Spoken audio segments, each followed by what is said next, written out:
Welcome back to A Slice of News, where I cut you off a slice of news. So a senior Department of Justice official was caught on a recording made by an undercover journalist admitting that there are thousands of pages of files relating to Jeffrey Epstein, and that if they were to be released, they would be released heavily redacted with all references to Donald Trump specifically and Republicans in general removed, leaving only Democrat names, furthering the narrative that Donald Trump is not even in those files and that only Democrats are named in those Epstein files. The official, Joseph Schnitt, the acting deputy chief of the Department of Justice Office of Enforcement Operations, made these claims while believing he was on a date with a woman who was actually a reporter working for independent journalist James O'Keefe. He went on to discuss the recent transfer of known associate to Jeffrey Epstein and convicted sex offender Ghislaine Maxwell to a minimum security prison,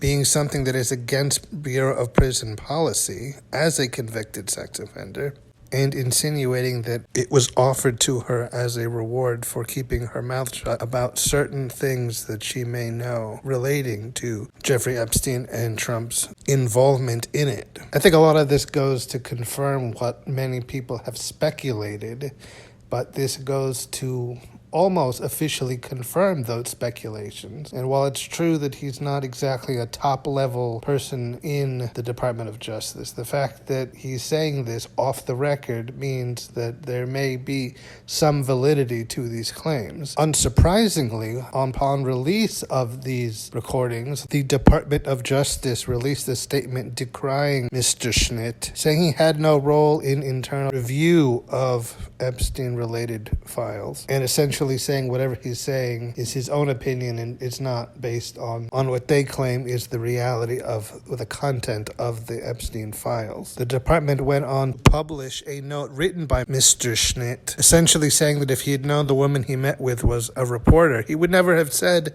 what he said, and what he said was just based on what he believed, based on the media, and was not a reflection of official Department of Justice work he had performed, which I think to anyone paying attention reeks of just plain old damage control, since he's saying stuff that the Department of Justice doesn't want him to say, because it, of course, not only confirms a lot of the speculation people have had regarding possible alterations of Epstein-related files to take out references to Donald Trump and Republicans, and goes against the administration's narrative that the entire thing is a Democrat hoax and Donald Trump is completely innocent and is nowhere aimed in any of the Epstein files. This does go to raise several questions. Is a guy speaking off the record, even if he is a deputy director of the Department of Justice, a reliable source of accurate information? Is it, as he and the Department of Justice claim, that it's just a guy speaking his own thoughts and not reflecting the official line? Or is it a government official speaking reality and truth because he feels that he's in a place where he's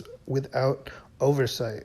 I mean, Joseph Schnitt is no Mark Felt, and this reporter is no Bob Woodward, but there's certainly precedent for highly placed government officials speaking to journalists about the realities that the administrations are trying to hide. And naturally, it's tempting to believe his claims because they're in line with what a lot of us already believe, that there is a intentional cover-up to hide the president's culpability in these Epstein files. You want to believe him. You want to believe the things he's saying are correct and accurate. And because he believed he was in a safe place, that he was more willing to speak freely and not be locked in repeating the official story. But either way, this is not a Watergate moment. This is not going to be the story that finally breaks Donald Trump the way it broke Nixon all those decades ago. But I think it does add fuel to the fire of belief that there are definitely names named in those files that the administration does not want public, including, of course, course, the man at the top, Donald Trump himself. But, of course, given the way this information was acquired, namely under false pretenses by an undercover journalist, it does seem all too easy for those on the right to discount it as complete hearsay. But I would argue that it's only in those sort of situations where you put people who know things in a situation where they feel free to speak that you can get these sort of unfiltered truths, because they're unlikely to come from official channels, because they are going against the established narrative that the Epstein files in general is just a Democratic hoax and that there's nothing to see here. I think Mr. Schnitt's point that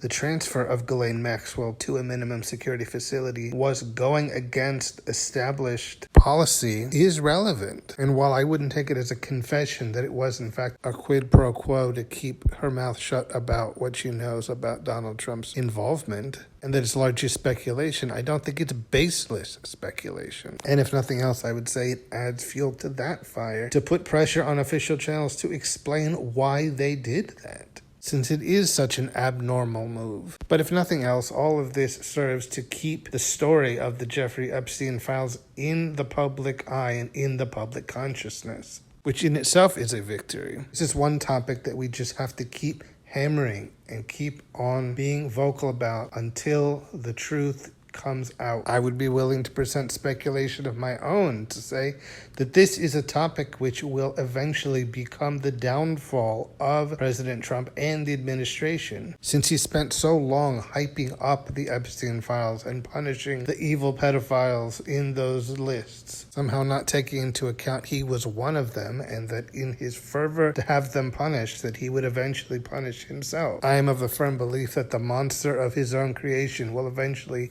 consume him. Justice will eventually prevail. There is no doubt in my mind of that. I mean, I would love this to be our Watergate, but it's not going to be. That's not how this works, as ironic as that would be. But it's definitely a piece of a larger whole. And I think what we're hearing, even if it was just one man's speculation, I think there was still a lot of truth in what he said. That whatever files we get released are not going to be fully truthful, because the administration is absolutely protecting itself and hiding the darker truths and making whatever moves it takes perpetuate this narrative that only the Democrats are bad and the Republicans have never done anything bad in their lives. It's not a perfect story, but it's an important one to keep the topic of the Epstein files in the forefront of the public consciousness. There were so many victims of Jeffrey Epstein and Ghislaine Maxwell who deserve justice and deserve to not have their pain swept under the rug for political expediency, and to preserve the reputation of corrupt individuals, no matter how high in the government they've risen. In the end, justice will be done. It must be done. And for that to occur, we have to keep hitting on this story and not letting it fade. There's going to be so many stories coming up the next few months, but we can't let this one story fade into the background in favor of other more flashy stories. We deserve better. The victims deserve better. The pressure cannot be let up. We all deserve full disclosure, not just the bits and pieces that don't incriminate the current administration. And I believe in time we will get it. So that'll do it for this episode of A Slice of News. So until next time, I've been your host, Mr. Slice, and I'll cut you off another slice of news.